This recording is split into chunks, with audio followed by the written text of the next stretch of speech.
नमस्कार। Times of Swaraj में आप सबों का स्वागत है। मैं हूं संतोष सिंह और आज हम टाइम्स ऑफ स्वराज में देश की राजनीति किस दिशा में जा रही है उसको समझने की कोशिश करते हैं। हम दिल्ली आए हुए हैं और हमारे साथ अशोक वानखेड़े जी जुड़ेंगे और उनसे जानना चाहेंगे कि आखिर देश की राजनीति किस दिशा में जा रही है, क्योंकि बार बार ये चर्चा हो रही है और जिस तरीके से लगातार मोदी और शाह के बयान बदल रहे हैं और बयान का मतलब जिस तरीके से बदल रहा है उससे कहीं न कहीं ये बातें अब चर्चा में ही नहीं, गंभीर तरीके से गंभीरता से लोग ये चर्चा करनी शुरू कर दी है।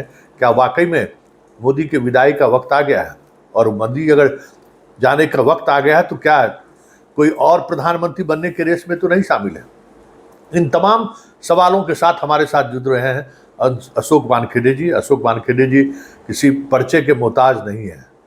इस देश के बड़े पत्रकारों में इनकी गिनती है और सिर्फ महाराष्ट्र ही नहीं, देश के तमाम हिस्सों के नब्ज को ये बेहतर तरीके से टटोलते भी हैं और नब्ज पर इनकी पकड़ भी है। तो चलिए हम अशोक वानखेड़े जी से बात करते हैं कि आखिर देश में 2024 का मूड क्या है या देश किस तरफ जा रहा है 2024 में। सर, 4 चरण का चुनाव संपन्न हो गया है, क्या लगता है क्या होगा इस देश में?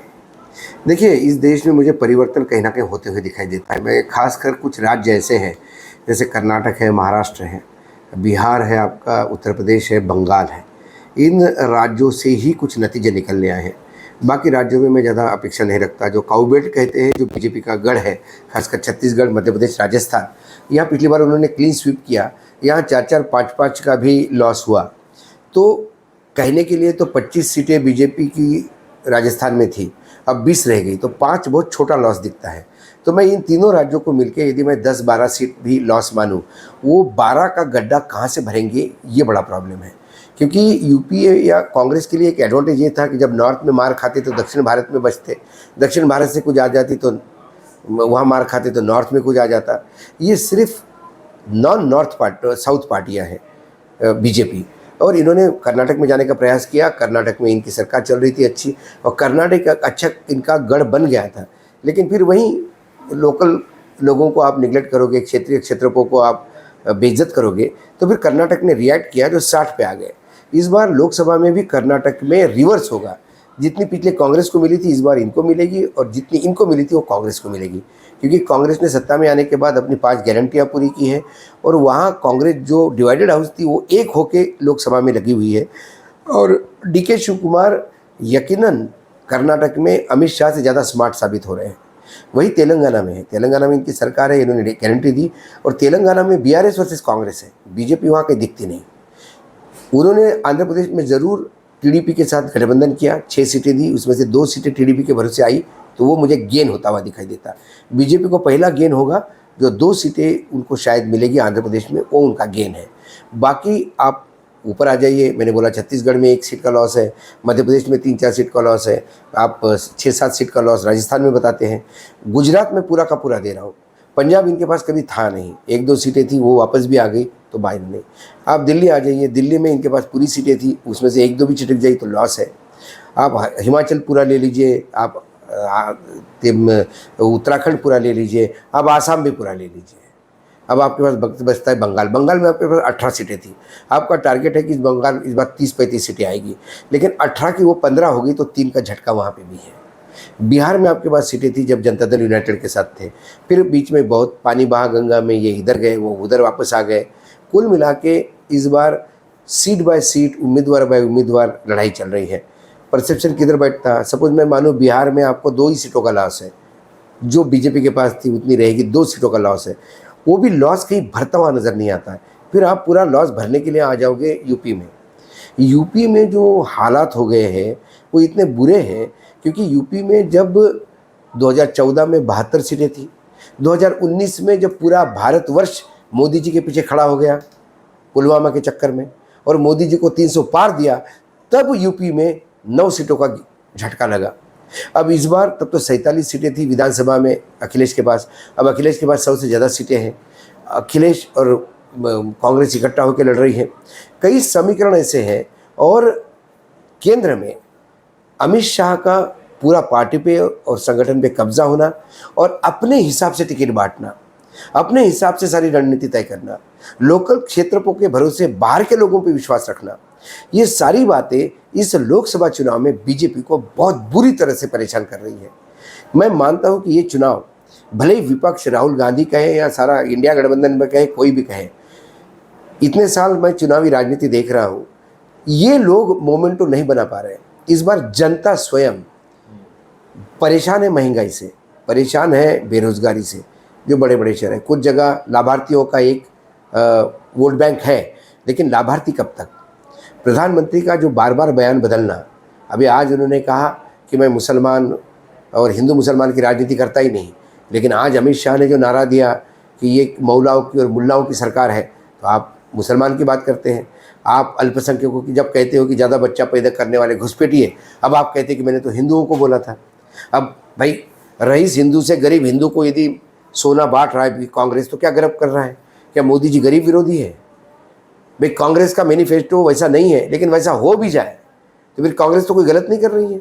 गरीब हिंदू को रईस हिंदू से पैसा लेके दे रही है, तो गरीबों को तो खुश होना चाहिए, मोदी जी को तालियां बजानी चाहिए। क्योंकि मोदी जी ने जब कहा था तब वो अल्पसंख्यकों को लेके था, घुसपैठिए शब्द का उपने उसका जिक्र भी नहीं किया। कई जगह उन्होंने बीच में अडानी अंबानी का नाम ले लिया कि अडानी अंबानी काला पैसा दे रहे हैं। फिर अडानी अंबानी ने समझाया कि गुरुजी क्या कर रहे हो, हमको ब्लैक पैसा वाला बोल दिया आपने। तो ये कई चीज़ें हैं, ये बौखलाहट जो है और वो लगातार उनमें दिख रही है। वो कभी इतने इंटरव्यू कभी नहीं हुए मैंने जो देखा, मतलब जैसा हमने देखा कि लोग पहले ग्रुप में सेल्फी लेते हैं, फिर इंडिविजुअल लेते हैं, वैसे इन्होंने पूरे ग्रुप एडिटर्स को 6-6 लोगों को इंटरव्यू दिया। अब उस चैनल के एक एंकर को इंटरव्यू दे रहे हैं, और जो सवाल पूछे जा रहे हैं और जो सवालों के जवाब देने के जा रहे हैं, कभी वो आध्यात्म पे जाते हैं, कभी हिंदुत्व पे जाते हैं। वो कतई हिंदू मुसलमान करने के लिए बात नहीं करते, मुसलमानों के प्रति उनका प्रेम उमड़ता है। वो अपने बचपन में मुसलमानों के घर खाना खाने और ईद मनाने की बात करते हैं। ये सारी बातें तब क्यों नहीं होती जब आप बंगाल में होते हैं? संदेश खली की तो बात आप करते हैं, लेकिन फिर मणिपुर की बात नहीं करते। ये कई चीज़ें जो लोगों के मन में आ रही है। गोदी मीडिया कुछ भी कहो, लेकिन सोशल मीडिया इतना स्ट्रांग हो गया है कि सोशल मीडिया दूध का दूध पानी का पानी लोगों के सामने आ रहा है। इसलिए एक नरेशन बना है। नरेशन ये बना है, मैं ये नहीं मानता कि बीजेपी सबसे बड़ी पार्टी नहीं होगी। मैं आज भी मानता हूँ कि इस आने वाली लोकसभा में सबसे बड़ी राजनीतिक दल कोई होगा तो बीजेपी होगी। लेकिन क्या बीजेपी 277 तक पहुँचेगी, ये बहुत बड़ा सवाल है। और ये 277 तक मुझे पहुंचते हुए दिखाई नहीं दे रहा है। मामला यूपी में भी अटका है, यूपी में भी 10-20 सीटों का नुकसान होगा। बिहार में मैं मानूँ 4 ही सीटों का, 2 ही सीटों का नुकसान हो गया। महाराष्ट्र और कर्नाटक का नुकसान, और इन छोटे छोटे नुकसानों को यदि बड़ा आंकड़ा 50, 60, 70, 75 सीटों का यदि नुकसान होता है, तो वो 75 सीटें आएगी कहाँ से? सवाल ये है। आपके पास 290 सीटें हैं वर्तमान लोकसभा में, जो बाद में बीच में कोई डेथ हो गई, कोई बाई इलेक्शंस हो गए, सब पकड़ के 290 में से 70 गए, तो आप 220 पे आते हैं। मैं कहता हूँ कि चलो 70 नहीं, 50 का भी लॉस हो गया, आप 230 पे भी आ गए, तो बाकी 50 सीटें लाएंगे कहाँ से आप? क्या आपको तब बीजेडी मदद करेगी? तब आपको चंद्रबाबू नायडू मदद करेंगे? क्योंकि अक्सर इन लोगों ने इसलिए मदद की आपको कि वो गन पॉइंट पे हैं। आज एनडीए का कुनबा क्या है? लोग कहते हैं कि एनडीए की सरकार बनेगी, तो एनडीए में है कौन? सबसे बड़ी पार्टी बीजेपी 290, उसके बाद नंबर 2 पे आपके नीतीश बाबू 16, तीसरे नंबर पे एकनाथ शिंदे 13, और बाकी एक एक 2-2 सीट्स, और 14 पार्टियां ऐसी जिनकी एक भी सीट नहीं। ये एनडीए का कुनबा है। तो उन 16 में से नीतीश बाबू कितने ला पाते हैं, नीतीश बाबू को पता। इतना जरूर कहता हूँ कि एकनाथ शिंदे के 13 में से 3 भी नहीं आ रहे हैं, तो वो भी गया। तो नए पार्टनर एनडीए में ढूंढने होंगे, और नए पार्टनर तब आएंगे जब नया नेतृत्व आएगा। क्योंकि अमित शाह और नरेंद्र मोदी, इन 2 लोगों के तानाशाही प्रवृत्ति से शायद ही विपक्ष का कोई ऐसा दल हो जो दुखी नहीं है। सारे दल दुखी हैं, और जो साथ में है वो मजबूरी में है, जेल में नहीं जाना इसलिए है। उत्तर प्रदेश की मायावती देख लीजिए आप, मायावती को उम्मीदवार बदलना पड़ते हैं, और मायावती कैसी डिक्टेट हो रही है, ये तो मैंने साक्षात, जब मेरी एक छत्तीसगढ़ के एक रीजनल पार्टी से बात हुई थी, उन्होंने कहा कि हम बीजेपी में मिलने गए, हमने ये तय किया था कि हमको बीजेपी में मर्ज होना है, लेकिन हमको बोला गया कि चुनाव की स्ट्रैटेजी के लिए आप हमको मर्ज मत होइए, आप हमारे साथ बी टीम बन के लड़िए। तो हमने बोले बी टीम कैसे बनेंगे? तो बोलेंगे ये आपको ये नेताजी बता देंगे। और वो जो बड़े नेता हैं हमको सीधा मायावती के घर ले गए, और उन्होंने कहा मायावती जी को कि साहब का आदेश है कि आपको इनके साथ लड़ना है छत्तीसगढ़ में मिलके। हम बाहर आके उनको कहा, बोले कि हम मायावती जी के साथ टाइप नहीं करेंगे, हम आपके साथ मर्ज होने को तैयार हैं, लेकिन हम मायावती जी के साथ नहीं जाएंगे। तो उन्होंने कहा कि जो लोग कहते हैं बी टीम, तो मैंने देखा मायावती जी को आदेश जाता है, तो ये मायावती को आदेश क्यों जाता है? और मायावती जैसी स्वयंभू नेता, मुझे खुद को डेवलप किया उसने, भाई पहली बार मुख्यमंत्री अपने बलबूते पे बनी यूपी जैसे सूबे में, वो क्यों सरेंडर हुई है? क्योंकि ईडी, सीबीआई, इनकम टैक्स के केस को जेल नहीं जाना चाहता। एकनाथ शिंदे हो या शरद पवार हो, अजित पवार हो, ये सारे लोग क्यों हैं? ये सिर्फ ईडी के डर से हैं। तो ये खौफ का सारा रिएक्शन तब होगा जब आप कमज़ोर पड़ोगे, और जब कमज़ोर पड़ोगे तो लोग फिर छोड़ते नहीं। ऐसे में क्या बीजेपी से नया नेतृत्व उभरेगा? क्या संघ इस चीज़ को वॉच कर रहा है? क्या संघ किसी नए नेतृत्व को आगे करेगा? क्योंकि संघ का कहना है कि हम लक्ष्य की तरफ रथ लेके निकलते हैं, घोड़ा थक जाता है, हम घोड़ा बदलते हैं। क्या 2024 के चुनाव के नतीजे घोड़ा बदलने का नतीजा होगा? क्या ये घोड़ा थक गया ऐसा बोला जाएगा? ये कई चीज़ें हैं जो 2024 के नतीजे दिखाएंगे, क्योंकि विपक्ष एक नरेशन बनाने के लिए प्रयास तो कर रहा है, लेकिन जनता नरेशन बना चुकी है। लेकिन डर ज़रूर है मीडिया में, सभी जगह, सीबीआई, इनकम टैक्स, ईडी का। तो इसीलिए लोग दबी जुबान में, लोग ओकल नहीं होते।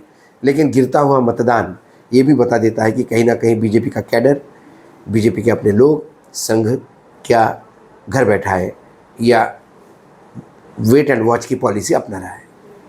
एक और बात जो सामने आई है, जैसे लोगों से बात करने पर डर है, मतलब आप जैसे ही सवाल करें तो तुरंत मोदी बोल देगा, लेकिन जैसे ही आप 2-4-5 मिनट आप उनसे बात करिए, एक तो ये लगा जैसे क्या कि माइंडसेट, मतलब मीडिया का मतलब वो लोग समझने लगे कि मोदी की बात करनी है, लेकिन जैसे ही उससे कुछ अलग चीजें समझ में आने लगती है तो फिर वो महंगाई की बात करना शुरू करते, रोजगार की। मैंने यही कहा, आप ऑफ कैमरा बात करो, अब आप कैमरा लोगों से बात करो। आप, मैं महाराष्ट्र के संभाजी नगर में, जो औरंगाबाद शहर का नया नाम है संभाजी नगर, वहाँ गया था। वो मुस्लिम बहुल एरिया है और वहाँ एमआईएम का सिटिंग सांसद है वर्तमान में, ओएसी का, जलील। तो मैंने जब बात की, कुछ मुसलमान लोगों से बात की, कि जो मुसलमान बस्तियों में भी गया, उन्होंने कहा कि इस बार हम उद्धव ठाकरे की शिवसेना को वोट देंगे। तो मैंने लगा वो क्यों, शिवसेना तो मुसलमानों के खिलाफ बात करती है। उन्होंने कहा नहीं साहब, उद्धव ठाकरे के शिवसेना को वोट देने से वो राहुल गांधी को जाएगा, जलील को वोट देंगे तो वो कुछ नहीं कर पाएगा, अकेला बैठे रहेगा वो, और यदि जलील का वोट स्प्लिट हो गया तो कहीं ना कहीं बीजेपी का उम्मीदवार यहाँ से, मतलब एकनाथ शिंदे का आदमी जीत जाएगा, तो फिर वो मोदी जी आएंगे, और मोदी जी से सब डर रहे हैं। तो ये डर भरा माहौल है। एक बहुत बड़े नेता ने, जिनका टिकट कटा उत्तर प्रदेश में, उनने कहा कि जब मैं मोदी से मिला तो मैंने मोदी जी से पूछा, मोदी जी ने मुझे पूछा आप क्या चाहते हो, तो मैंने कहा मुक्ति, डर से मुक्ति चाहता हूँ मैं, मुझे टिकट नहीं चाहिए। तो उन्होंने कहा कि डर से ही प्रशासन चलाया जाता है। जब आप इस लेवल पे सोचते हो कि डर से प्रशासन चलाया जाता है, ये देश उपमहाद्वीप है, इस देश ने कई सरकारें देखी है, ये देश अपने प्रधानमंत्री को माफिया नहीं, डॉन नहीं, अभिभावक के रूप में देखना चाहता है। तो पिताजी नाराज़ भी होते हैं, पिताजी पुचकारते भी हैं, पिताजी आंखों में आंसू भी लाते हैं, पिताजी का दर्द होता है अपने बच्चों के लिए, ये सब दिखना चाहिए। 700 किसान मरने पे यदि कोई कहे मेरे लिए मरे क्या, वो अभिभावक हो ही नहीं सकता। ऐसे कई वाक़या हैं 2014 से लेकर 2024 तक, जिसको यदि बताने लगे तो रात निकल जाएगी।